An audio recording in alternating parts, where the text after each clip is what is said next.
September 11, 1944. The Moselle River. A young lieutenant from the 5th Infantry Division stands at the water's edge, staring across at German territory. Behind him, 400 miles of French countryside liberated in just 30 days. Ahead, the Reich itself. He turns to his sergeant and asks, "Why the hell are we stopped?" The sergeant has no answer. Their tanks are out of fuel. The German border is right there. Visible, reachable.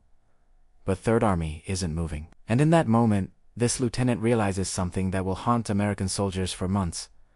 They didn't fail to reach Germany first because the Germans stopped them. They failed because their own supply system did. This is the story no one tells about Patton's Third Army.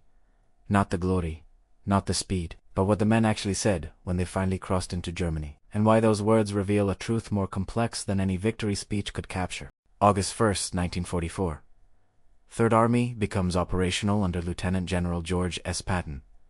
Within 72 hours, his forces are moving in 4 directions simultaneously: west, into Brittany; south toward the Loire; east toward Paris; north to trap Germans in the Falaise Pocket. Military theorists had said such an advance was impossible.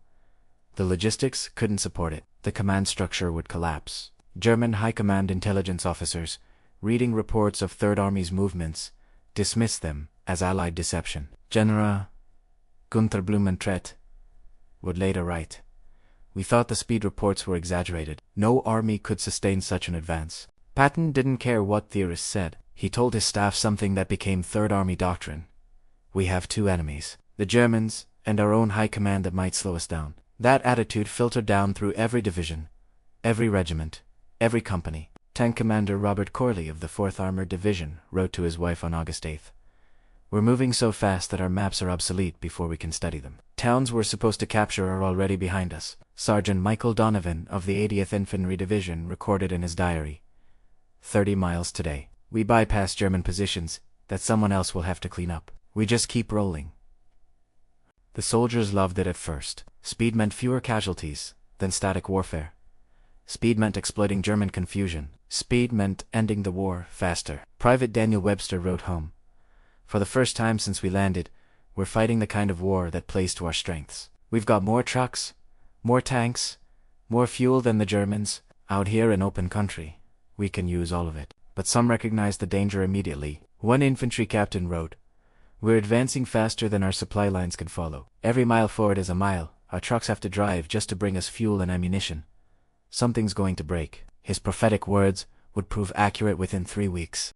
By August 20th, that breaking point was approaching. Third Army's armored divisions were consuming fuel at catastrophic rates. A single armored division needed 73,000 gallons to move just 100 miles. Patton had multiple divisions racing simultaneously. The Red Bull Express, a dedicated trucking operation with 6,000 vehicles running around the clock, couldn't keep pace. Drivers pushed through 20-hour shifts. Trucks broke down from overuse. Roads became congested with supply convoys that stretched for miles. Tank crews started watching their fuel gauges with the same intensity they watched for German anti-tank guns. Lieutenant James Patterson's 6th Armored Division wrote on August 23rd, "We stopped today, not because of Germans, because we ran out of gas. My tank and 4 others sit here like monuments while the enemy digs in ahead of us. Every hour we sit costs American lives later." The frustration was universal across Third Army. These soldiers had fought through Normandy's hell. They'd broken through out of range. They'd executed the greatest exploitation in military history. And now they sat immobilized not by Wehrmacht resistance, but by mathematics. Consumption exceeded supply. The laws of logistics couldn't be overcome by aggressive leadership or soldier determination. Then came Paris. Third Army elements reached the outskirts on August. 24 Terce soldiers who had fought from Normandy beaches expected to be the first into the French capital. Instead, Free French forces under General Philippe Leclerc received that honor. Political necessity. Symbolic importance. De Gaulle needed France, liberated by Frenchmen, to establish legitimacy for his government. The soldiers understood intellectually. Emotionally, it stung. Private First Class Daniel McCarthy wrote, "We fought 400 miles to get here, and someone else gets the glory. I know why. I understand why. But damn it, we earned this." That sentiment echoed through Third Army units watching Free French columns enter Paris, while American forces remained outside the city. August 25th. Paris liberated. French civilians poured into streets, embracing American soldiers, offering wine and gratitude that made every hardship seem worthwhile. War correspondent Ardennes Pyle, embedded with Third Army, captured soldier reactions in his dispatch. They accepted the thanks graciously, but their minds were already beyond Paris. They kept asking officers when they'd resume the advance toward Germany. Paris was never the objective. It was just a way-win. By August 31st, the fuel crisis became catastrophic. Third Army requested 400,000 gallons. They received 32,000. Barely enough to move one division, 25 miles. Patton's fury was legendary. He told General Omar Bradley, according to Bradley's memoir, "My men can eat their belts, but my tanks have to have gas." Bradley had no gas to give. Supreme Commander Eisenhower had allocated fuel to Field Marshal Montgomery's 21st Army Group for Operation Market Garden. Instead, Third Army soldiers learned their fuel was going to British forces. The reaction was volcanic. Tank crews who had fought continuously since Normandy watched Montgomery's forces receive priority. One anonymous letter that reached Pyle stated, "We're sitting here within sight of Germany while the British, who've been slower and more cautious this whole campaign, get the fuel we need. This isn't about nationality. It's about momentum. We had the Germans beaten, and we stopped ourselves." Sergeant Frank Caldwell wrote in his diary, "Patton came through our position today. He looked angrier than I've ever seen him. He told us we'd be moving soon, that he was fighting high command to get us the supplies we need.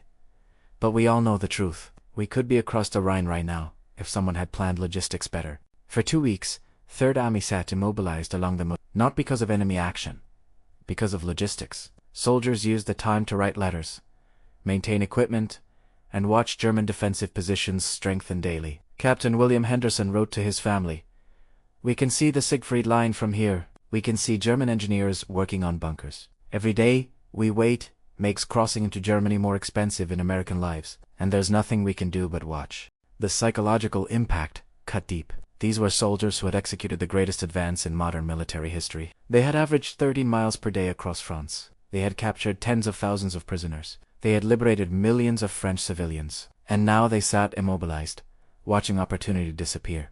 Intelligence reports confirmed their fears. German forces that had been in full retreat were now establishing defensive lines. The 1st SS Panzer Division, destroyed during the Falaise Pocket operation, was being reconstituted with new equipment. Wehrmacht engineers were repairing bridges and fortifying river crossing. Every day of delay gave Germany time to strengthen defenses that would later cost American lives to overcome. September 12, 1944. First Army under Lieutenant General Courtney Hodges crosses into Germany near Aachen.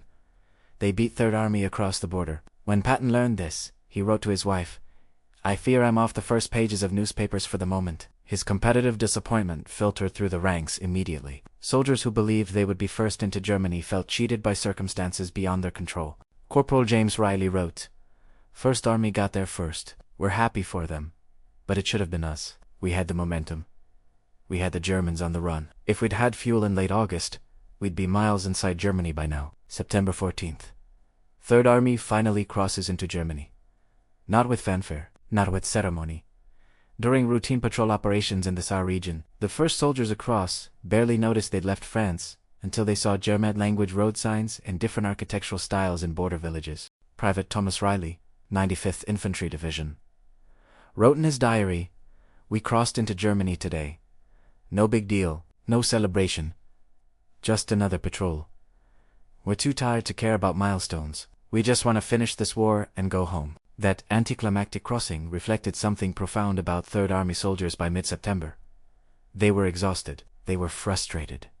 They were focused on tactical objectives rather than symbolic milestones. Lieutenant Marcus Webb wrote to his parents, "People back home probably think crossing into Germany is this great moment. For us, it's just another river, another town, another day of combat. We stopped being tourists when friends started dying." But crossing into Germany changed the nature of fighting immediately. German soldiers defending their homeland fought with determination that exceeded anything Americans had faced during the pursuit across France. Wehrmacht troops that had retreated across France now stood and fought. SS units that had broken contact repeatedly now held positions to the last man. One battalion commander noted in his after-action report, "We suffered more casualties in 1 week fighting along the German border than in 3 weeks of pursuit operations across France." The Germans fight differently when they're defending the Reich. They're not fighting for Hitler anymore. They're fighting for their homes and families. The Siegfried Line fortifications presented challenges unlike anything since Normandy. Concrete bunkers, with interlocking fields of fire, dragon's teeth, anti-tank obstacles that stretched for miles. Minefields, covering every approach. Third Army's advantage in speed and mobility meant nothing against fixed fortifications that could only be reduced through deliberate grinding operations. Sergeant Frank Morrison, combat engineer, wrote home, "We're back to the same kind of fighting we did in the hedgerows. Slow, methodical, expensive. Every bunker costs American lives to capture. Every yard forward comes at a price we thought we'd left behind in Normandy." Then came Metz, the fortress city that would become Patton's bloodiest and least successful campaign of the war. 43 forts surrounding the city, all constructed with reinforced concrete, all positioned for mutually supporting fire. French and German engineers had spent decades building Metz into one of the most heavily fortified positions in Europe. Attacking Metz violated every principle Third Army had demonstrated during August. No speed, no exploitation, no bypassing strongpoints. Just frontal assaults against prepared positions. Infantry Captain Ronald Shaw wrote in October, "We're conducting the kind of operations that produce casualties without achieving results. We're assaulting Fort Dryant for the third time this week. Same fort, same casualties, same result. We get pushed back." This isn't how Third Army fights. This isn't what we trained for. But these are the orders. Fort Dryant became a symbol of everything wrong with the Metz operation. American artillery bombarded it for days. Infantry assaulted repeatedly. Engineers tried to demolish it with explosives. German defenders used interconnected tunnels to reinforce positions under attack. Machine gun positions covered every approach. The fort's thick concrete walls withstood even direct hits from heavy artillery. Private Edward Collins wrote, "We took casualties attacking Dryant today. Good men died trying to capture a position that has no operational value except that it's there. We could bypass it. We could isolate it. But somebody decided we need to take every fort around Metz. So we keep attacking, and men keep dying." October 1944 became Third Army's bloodiest month of the war. Combat units that had fought from Normandy with relatively light casualties suffered heavily. Autumn rains turned roads to mud. Infantry movements became exhausting slogs through ankle-deep muck. Tank operations became nearly impossible as vehicles bogged down in conditions that reminded veterans of World War I. Soldiers stood in flooded foxholes for days. Uniforms stayed wet for weeks. Trench foot caused more casualties in some units than enemy action. Private Collins wrote again, "I haven't been dry or warm in 2 weeks. This reminds me of my father's stories about World War I trenches. I thought we'd evolved beyond this kind of warfare. I was wrong."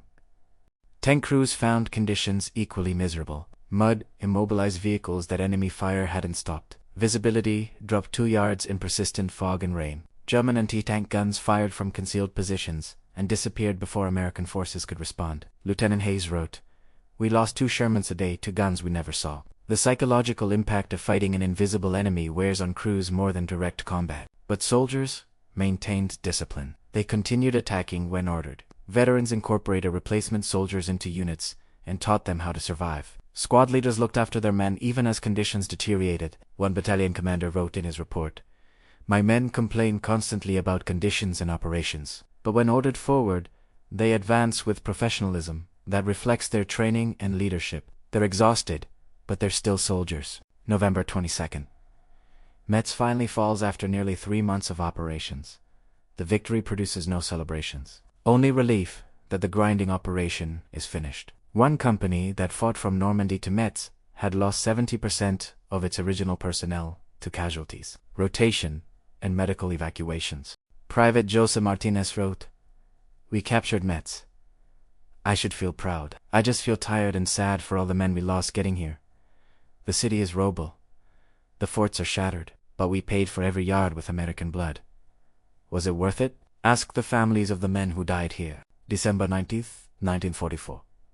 Everything changes. Patton sits in an emergency conference at 3 days earlier, German forces launched Operation Wachta Memrine, a massive offensive through the Ardennes that caught Allied forces completely by surprise. Now Eisenhower asks Patton how quickly Third Army can disengage from current operations, turn 90 degrees north, and attack into the southern flank of the German penetration. Patton's answer shocks everyone present. "I can attack in 3 days, with 3 divisions." Other commanders assume he's exaggerating. Bradley looks skeptical. Eisenhower simply nods and says, Get moving. The soldiers' reaction to this sudden operational change reveals everything about Third Army's capabilities. Units received orders to disengage from positions they'd held for weeks, move north in winter conditions, and immediately attack German forces in the Bulge salient. One regimental operations officer wrote, "We moved 150 miles in 24 hours, arriving at attack positions with minimal confusion. This is what Third Army does best." Tank Commander Lieutenant Richard Hayes wrote to his family, "We haven't slept more than 2 hours at a time in 4 days, but we keep advancing because we know American forces at Bastogne are depending on us. This is what we signed up for." This is what Third Army means. December 26, 1944. 4th Armored Division breaks through German lines and makes contact with defenders at Bastogne. The relief becomes one of the most celebrated operations of the war. Staff Sergeant Paul Henderson wrote in his diary, "We did it. Pivoted an entire army 90 degrees and attacked in winter conditions within 72 hours, exactly as Patton promised." This proves what Third Army can accomplish when properly led and supplied. But the Battle of the Bulge continued through January. Third Army soldiers fought in the worst winter conditions of the war. Casualties mounted from enemy action and weather. Yet offensive pressure never stopped. One infantry lieutenant wrote, "We maintain the attack regardless of conditions. That's Third Army doctrine. Drive forward, keep the enemy off balance. End this war." What Third Army soldiers said when they entered Germany and throughout the subsequent campaigns reveals men who understood they were part of something historically significant. They took pride in the race across France. They felt vindicated by the relief of Bastogne. They celebrated ultimate victory in Europe. But they also understood the human cost in ways official histories could never capture. Private First Class Anthony Russo, who fought from Normandy to Czechoslovakia, wrote in his final letter home before returning to America, "People will remember Third Army for speed and aggression. They'll remember Patton for being bold and fearless. But we who fought in Third Army will remember something else. We'll remember the men who didn't make it home. We'll remember that every mile we advance costs American lives. We'll remember that victory isn't glorious when you're standing in a muddy foxhole watching friends die.